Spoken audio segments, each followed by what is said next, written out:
मा कान मुहम्मदुन अबा अहदिम मिर रिजालिकुम, लोगों महबूब करीम अलैहिस्सलातु वस्सलाम तुम में से किसी के वालिद नहीं, वलाकिर रसूल अल्लाह, हाँ अल्लाह तबारक व तआला के रसूल हैं, व खातमन नबिय्यीन, और नबूवत के सिलसिले को ख़त्म फरमाने वाले हैं।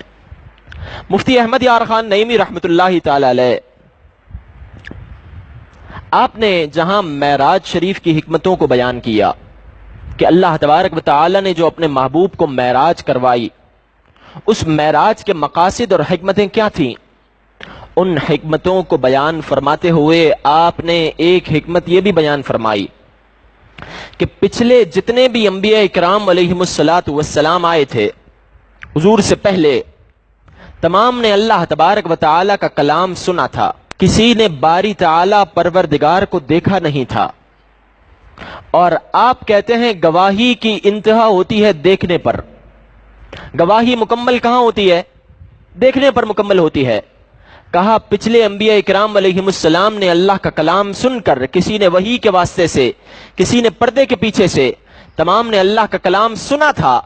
महबूब करीम अलैहिस्सलातु वस्सलाम ने अपने रब का दीदार करके गवाही को मुकम्मल फरमा दिया। अब गवाही मुकम्मल हो चुकी है।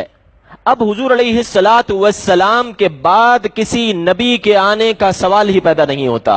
हुजूर अलैहिस्सलातु वस्सलाम ने बड़े ही आसान तरीके से यह मसला हमें समझा दिया। फरमाया मेरी और पिछले अंबिया इकराम अलैहिमुस्सलातु वस्सलाम की मिसाल कैसी है? मेरी और पिछले अंबिया इकराम अलैहिमुस्सलातु वस्सलाम की मिसाल ऐसी है कि जैसे एक बड़ी खूबसूरत इमारत हो, बड़ी खूबसूरत इमारत है और बनाने वाले ने उसमें कोई कमी नहीं छोड़ी। कोई शख्स आता है, उस इमारत को चारों तरफ से देखता है, उस इमारत का मुआयना करता है, देखता है कि बड़ी खूबसूरत इमारत है, बड़ी हुस्न जमाल वाली है, तो वो इमारत देखकर घूमते घूमते एक जगह पर आता है और देखता है कि यहां पर एक ईंट नहीं लगी हुई। इमारत ईंटों से बनती है, देखा उसने एक ईंट नहीं लगी हुई। वो कहने लगा कि यहां पर अगर एक ईंट होती तो ये इमारत मुकम्मल हो जाती।